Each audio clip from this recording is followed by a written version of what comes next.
Welcome into Rounding the Bases.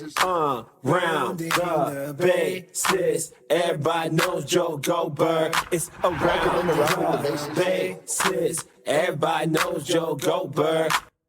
He's a man, goddamn. Welcome into Rounding the Bases, extra innings with Zach Hammond, Matt Acharium.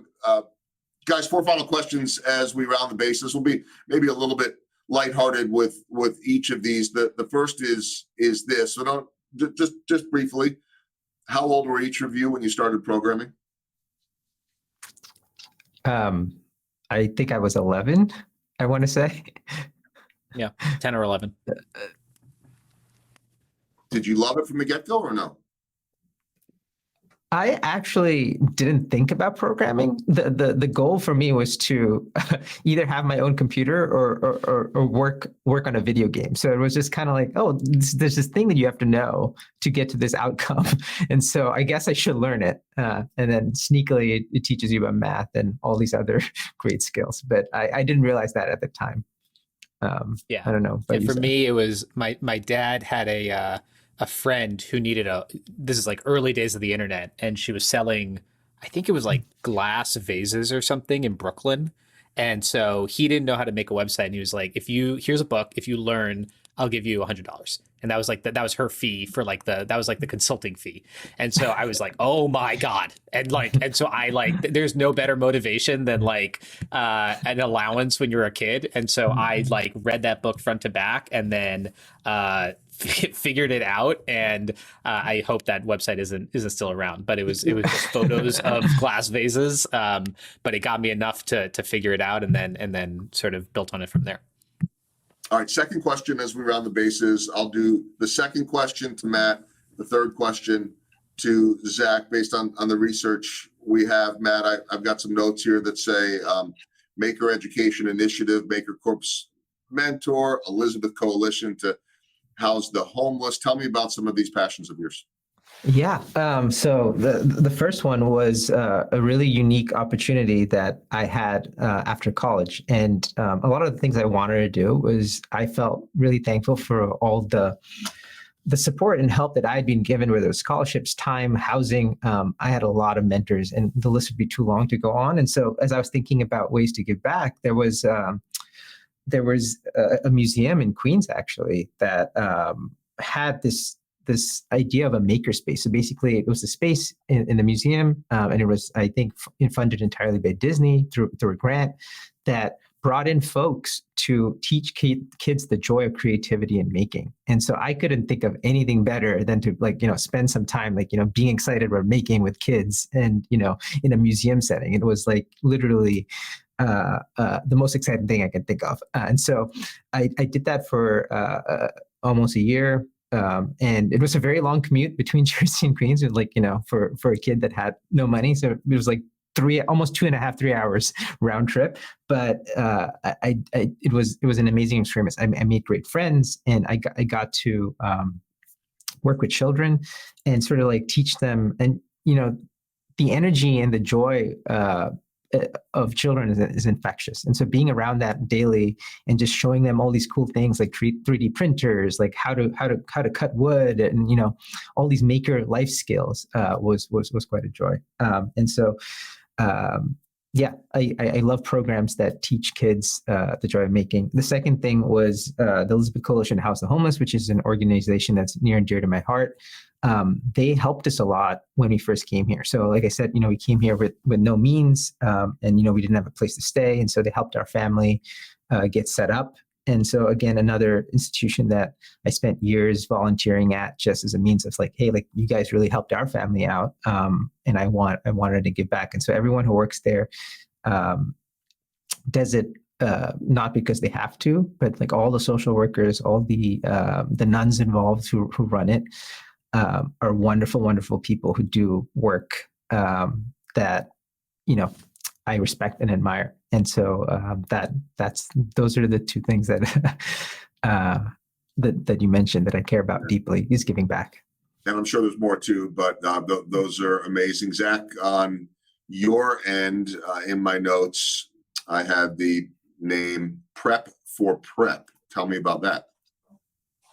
Yeah. Prep for Prep similarly is an organization I care really deeply about. They basically will help sort of bright but underprivileged students in the 5 boroughs in New York. You go through an pretty rigorous interview process, and then you do a 14-month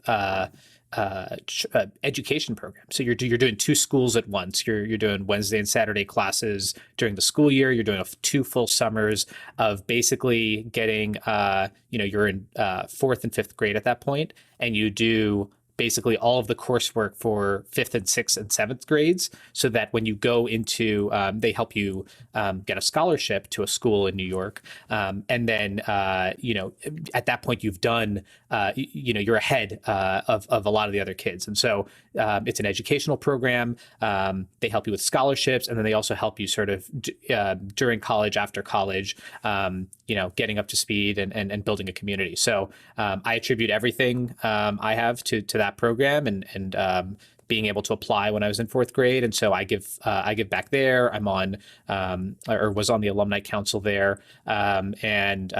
It's a truly great organization that has been around now, I think, 40 years and going on more. So, very excited to be able to, give back to the kids of New York and also, provide educational opportunity where, sometimes there isn't.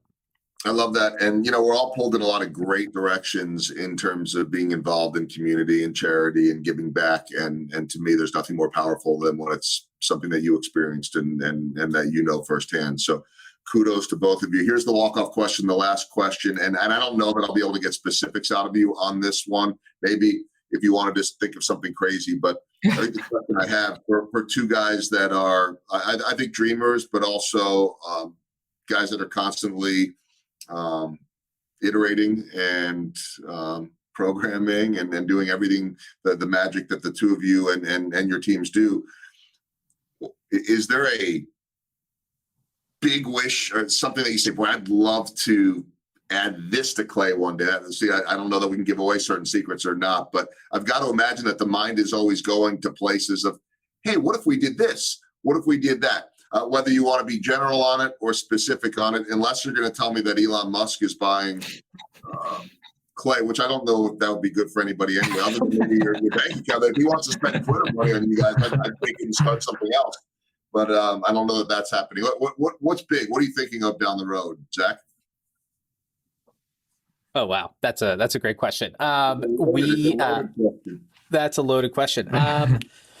We have been thinking a lot about, I think recently there's a lot of talk in tech around AI, around systems that can help you. There are tools now that will write sentences for you. There are tools that will generate images. You say, show me a picture of, generate a Joel Goldberg bobblehead, and you'll get 9 images of a Joel Goldberg bobblehead, and some of them will be terrible and some of them will be really good, and you'll be like, wow. And so we think a lot about how, what does that next phase of technology look like? What does it look like if I could, like Matt was talking about earlier, be proactive with your relationships and tell you, here are the people you should be thinking about. What if I could, before you walk into a meeting, generate a, here's a 1-page report about everything you need to know, just like in Veep or just like a chief of staff for the president or whatever that is. Here's your brief, your daily brief about the people you're going to meet. And here's what you talked about last time from your notes. And here's like the news article you need to read about them. And by the way, you should talk about the Kansas City Royals. Like that would be an incredibly personalized, interesting, helpful thing that is actually incredibly technically hard to build, but it's getting easier. And so those are the types of things we like thinking about is how do we build something really magical but also human, and that's one that that sticks in the back of our head.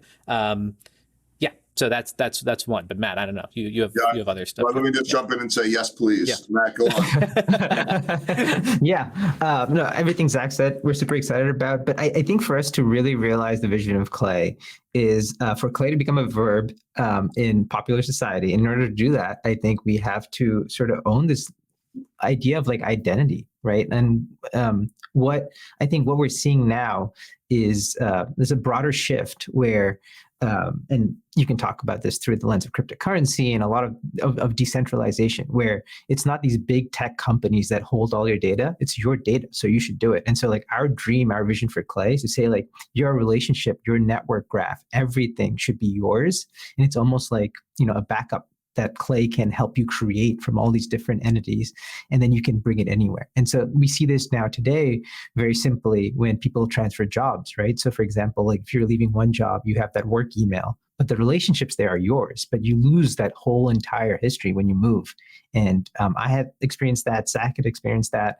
And so we think about that a lot, where like, you know, you have these networks where, you know, we're participating in each day, and we're generating all these artifacts that are actually like, you know, parts of your relationship, because digital relationships and offline relationships are sort of like converging, right? And so your memories, just the same way you have your photos, like we want you to have your relationships in one place. And so to me, that's super exciting to keep bringing that to the world, or that ability to have like, you know, that power to the individual rather than a big company. So that's one that I really look forward to trying to realize. It's extremely hard, but we'll get there.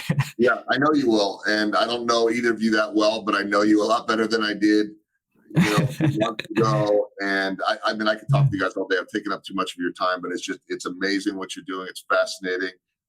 If I never met either of you, I would still be in love with Clay.